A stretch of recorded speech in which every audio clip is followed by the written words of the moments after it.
एक इंसान की ना अपनी एक स्टोरी होती है, हमारी पीआर की भी अपनी एक स्टोरी है जो बहुत ट्विस्ट एंड टर्न से भरी हुई है, बहुत अप एंड डाउन से भरी है। बहुत बारी हम लोग डीमोटिवेट हुए हैं इस रोलर कोस्टर राइड के अंदर और अनलकी से लकी भी हम लोग बने हैं। जब हमें एक टाइम ऐसा आ गया था, हमें लग रहा था कि हमें पीआर बिल्कुल भी नहीं मिलने वाली है, लेकिन कोई ऐसे ट्विस्ट एंड टर्न्स हुए जिसकी वजह से हमें पीआर जो है वो मिल गई।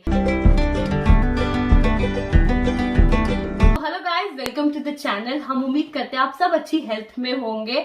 हम लोगों की पीआर अभी ही आई है 7 अप्रैल 2021 में। सो हमें लगा क्यों ना हम लोग अपने एक्सपीरियंसेस जो है वो आप लोगों के साथ शेयर और करें, कुछ टिप्स और ट्रिक्स जो है वो हम आपको बताना चाहेंगे, सो दैट आपको आगे जब भी अगर आपको अप्लाई करना होगा it would be easier for you also. Yes, and आप हमें देखकर, हमारी स्टोरी को सुनकर मोटिवेट हो जाएंगे कि किस तरह हम लोगों को भी एक ट्विस्ट एंड टर्न के बाद हमारे को उसके रिजल्ट्स जो है वो पॉजिटिव मिले। चलिए शुरू करते हैं अपनी पीआर स्टोरी को। तो कनाडा आने के बहुत ज्यादा तरीके हैं, लेकिन जो जनरली लोग यूज करते हैं वो है पीएनपी एंड सेकंड नंबर पे है एक्सप्रेस एंट्री। तो इन दोनों के लिए वैसे आपको आइल्स का एग्जामिनेशन देना बहुत ज्यादा जरूरी होता है, जिसके लिए आपका स्कोर शुड बी 8,777। 8 आपका उसमें लिसनिंग में होना चाहिए एंड 777 आपका रीडिंग, स्पीकिंग एंड राइटिंग में होना चाहिए। अगर आप इस क्राइटेरिया को पास करते हैं तो ही आपको पीआर अप्लाई करने का मौका दिया जाता है। सो पीएनपी के बारे में हम आपको डिटेल में आगे बताएंगे। पीएनपी का मतलब है प्रोविंशियल नॉमिनी प्रोग्राम, जिसमें आपको एक पर्टिकुलर प्रोविंस के लिए जो है वो सिलेक्ट किया जाएगा। सो हम लोग जो यहाँ कनाडा में हमें पीआर मिली है वो मिली है अंडर कैनेडियन एक्सपीरियंस क्लास के अंदर, जो हम अभी आप लोगों को बताएंगे। सो 2 साल पहले हम लोगों ने भी इसी तरह एक्सप्रेस एंट्री के लिए अपनी फाइल लगाने की कोशिश की और आइल्स का एग्जामिनेशन दिया, जिसमें हम लोग जो है वो क्राइटेरिया को बिल्कुल भी पूरा नहीं कर पाए और जिसकी वजह से बहुत ज्यादा डीमोटिवेट हो गए थे और हमें लग रहा था कि हमें अभी कनाडा की पीआर नहीं मिलने वाली है। लेकिन यहाँ पे सबसे पहली चीज, कभी भी डीमोटिवेट नहीं हो। प्लीज आप आगे के लिए ट्राई कीजिए। आगे बहुत ज्यादा रास्ते होते हैं जो हमें धीरे धीरे पता लगने शुरू होते हैं। जब हमने 2018 में आइल्स दिया और जब वो हम क्वालिफाई नहीं हुए, तभी वो ट्विस्ट हुआ कि मुझे मिल गया वर्क परमिट कनाडा का और मैं आ गया कनाडा वर्क परमिट पर as a software engineer. Yes, और जब हम यहाँ पे आ गए तो हम लोगों के लिए यहाँ पे स्कोर बनता है। अगर आप यहाँ पे जॉब करते हैं तो आपको हर एक ईयर जॉब करने के लिए आपको मिलता है पॉइंट। तो हम लोगों को हर साल जॉब करने पे 50 पॉइंट्स हमारी जो है फाइल में ऐड होते रहते हैं आपके एक्सपीरियंस के बेसिस के ऊपर। तो जैसे यहाँ पे जब मैंने 1 साल काम किया तो दैट मीन्स मेरी प्रोफाइल में वो 50 पॉइंट्स 1 साल काम करने के ऐड हो गए। तो जो भी मेरा स्कोर था दैट मीन्स वो 50% हाई 50 पॉइंट्स ज्यादा हो गया। यहाँ पर आने के बाद मैंने जब मेरा 1 साल का यहाँ पे एक्सपीरियंस हो गया तो मैंने फिर से आइल्स दिया, लेकिन वो फिर अनलकी ये हुए कि वो जब मैंने इंडिया में 2 इयर्स बैक 2018 में जब मैंने आइल्स दिया था, वो यहाँ का जब मैंने आइल्स दिया वो 0.5 स्कोर और कम हो गया। लेकिन यहां पे हम अनलकी से लकी कैसे हुए कि जो आइल्स मैंने 2 इयर्स बैक दिया था उसी आइल्स को मुझे अपनी प्रोफाइल में ऐड करके जो मुझे इनविटेशन टू अप्लाई आया वो मेरे पुराने आइल्स के स्कोर पर ही आया। तो बेसिकली यहाँ पे हम आपको एक टिप देंगे कि हमारा जो पुराना स्कोर था, जिसके लिए हम इतनी मेहनत कर रहे थे और हमें लग रहा था हमें मिला कुछ नहीं उसको करके, वही स्कोर हमारे काम आया और जिसको हम इनफेक्ट फाड़ने वाले थे। तो ये एक टिप है कि आपका आइल्स का स्कोर जो है वो 2 इयर्स तक वैलिड रहता है। तो प्लीज आप अपनी जो स्लिप है डीमोटिवेट होकर भी बिल्कुल मत फाड़ना, वो आपको कहीं पे भी किसी भी स्टेप में ना काम आ सकती है। बिल्कुल, कुछ चीजों में मैं कुछ नहीं, मैं कहूँगा बहुत चीजों में हम लोग लकी बहुत रहे, क्योंकि जब मुझे यहाँ पे आईटीए, जब मुझे कैनेडियन एक्सप्रेस क्लास के अंडर आईटीए आया मुझे, उससे पहले मुझे पीएनपी ओंटारियो के लिए भी इनवाइट आ चुका था। बट बिकॉज हम इंटरेस्टेड नहीं थे और वो बहुत कंफ्यूज थे लेके पीएनपी को लेके, वो ये ओंटारियो वाली नॉमिनेशन प्रोग्राम को लेके क्योंकि हम 2 जगह पैरेलल नहीं चल सकते थे। अगर या तो मैं पीएनपी के साथ जाऊंगा या तो मैं एक्सप्रेस एंट्री के थ्रू जाऊंगा। लेकिन क्योंकि हमारे पास कोई और ऑप्शन था ही नहीं तो हमने कहा कि कोई बात नहीं, पीएनपी के थ्रू चले जाता है। बट पीएनपी क्योंकि हमें ये था कि ये टाइम ज्यादा लेगा, बट एक्सपेंसिव भी, इसकी फीस भी थोड़ी ज्यादा रहती है। लेकिन क्योंकि हमारे पास कोई ऑप्शन था ही नहीं तो मैंने पीएनपी के थ्रू ही अपने डॉक्यूमेंट सबमिट कर दिए। और यहाँ पे जो फिर मैं लकी हुआ वो ये हुआ, जिस दिन मैंने पीएनपी के लिए डॉक्यूमेंट्स और फीस सबमिट की, उसी नेक्स्ट डे मेरा प्रोफाइल कैनेडियन एक्सपीरियंस क्लास के अंडर पूल से पिक कर लिया गया और मुझे उसी के अंडर मुझे फिर से आईटी आया। सो हम लोगों को जो पीआर मिली है वो मिली है 7 months and 23 days। मतलब हम लोगों ने अप्लाई करी थी 17th of August 2020 में, and we got it in 7th of April 2021।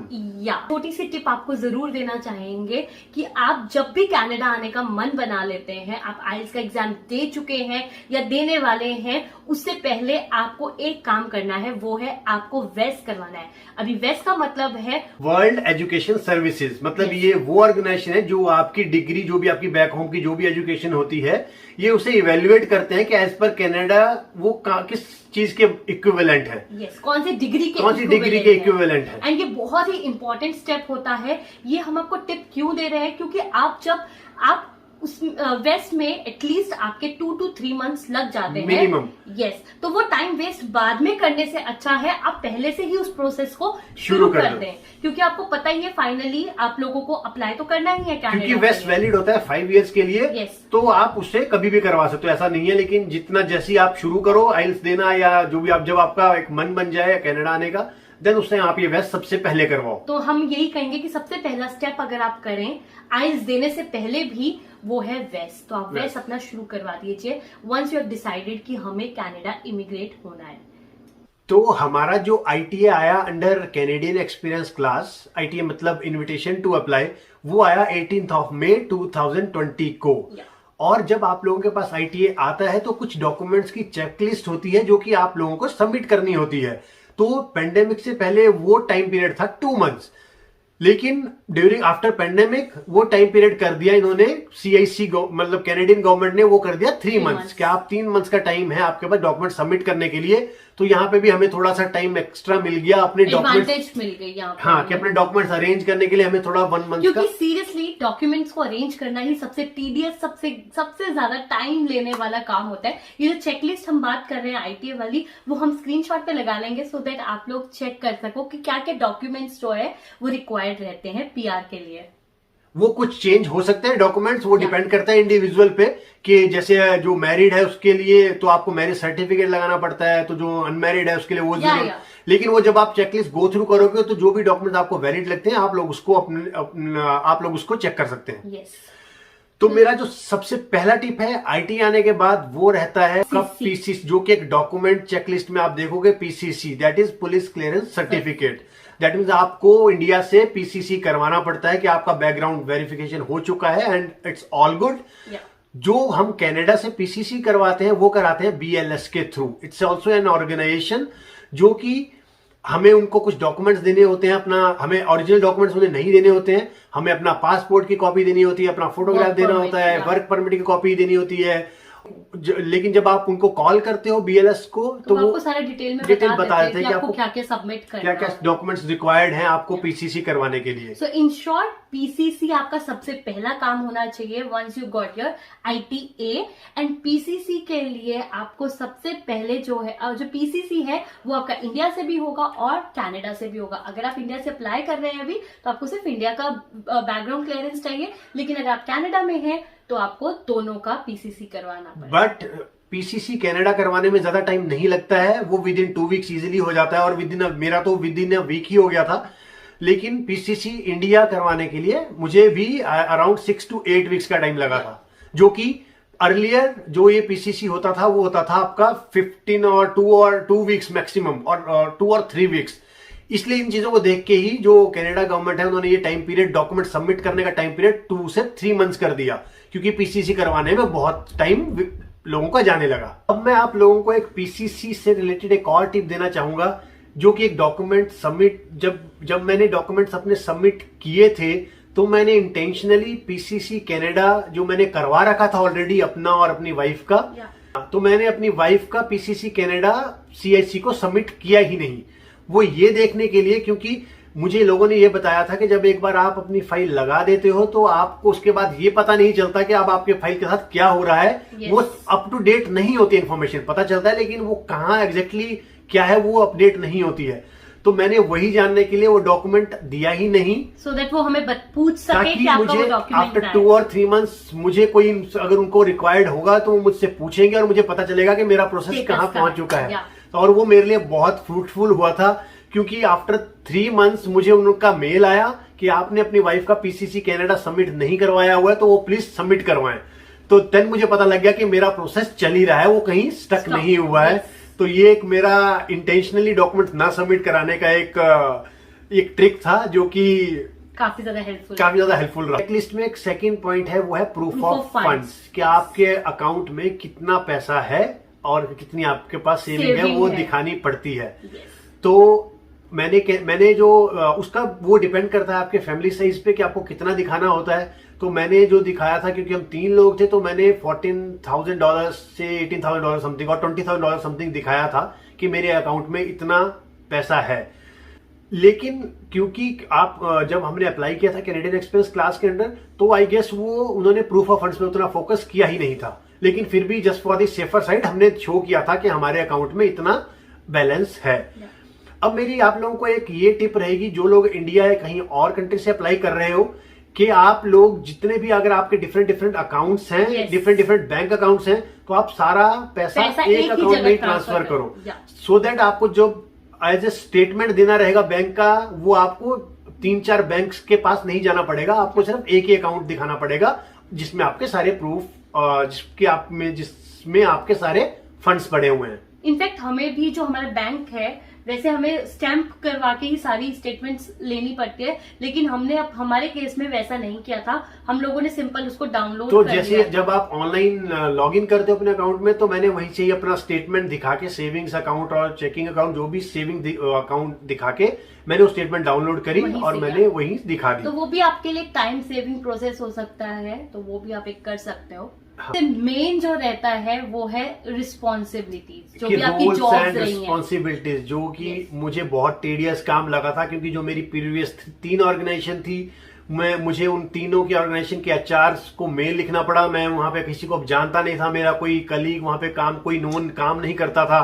तो उन्हें बताना पड़ता है कि आप, मुझे एक रोल्स एंड रिस्पॉन्सिबिलिटी लेटर चाहिए, और उसमें आपको रोल्स मेंशन करने होते हैं कि आपके वहां पे क्या क्या रोल्स थे, क्या आपकी रिस्पॉन्सिबिलिटीज थी। इंस्टेड आपके पास चाहे एक्सपीरियंस हो, और क्योंकि आप जब भी ऑर्गेनाइजेशन छोड़ते हो तो आपके पास एक्सपीरियंस लेटर भी रहता है, लेकिन उन्हें वो रोल्स एंड उनका कुछ फॉर्मेट रहता है कि आपको उस फॉर्मेट में उनको रोल्स एंड रिस्पॉन्सिबिलिटी सबमिट करनी होती हैं। पर कहते हैं ना, हर एक चीज में एक लर्निंग होती है। तो यहाँ पे भी हम आप लोगों को एक टिप जरूर देंगे अपने एक्सपीरियंस से, कि वो ये टिप है कि अगर आपकी ऑर्गेनाइजेशन, आप एक ही ऑर्गेनाइजेशन में मोर देन 3 इयर्स से हो, तो और उससे पहले अगर आपकी 2 और 3 ऑर्गेनाइजेशंस हैं, तो आपको वो 3 ऑर्गेनाइजेशंस बताने की जरूरत है ही नहीं।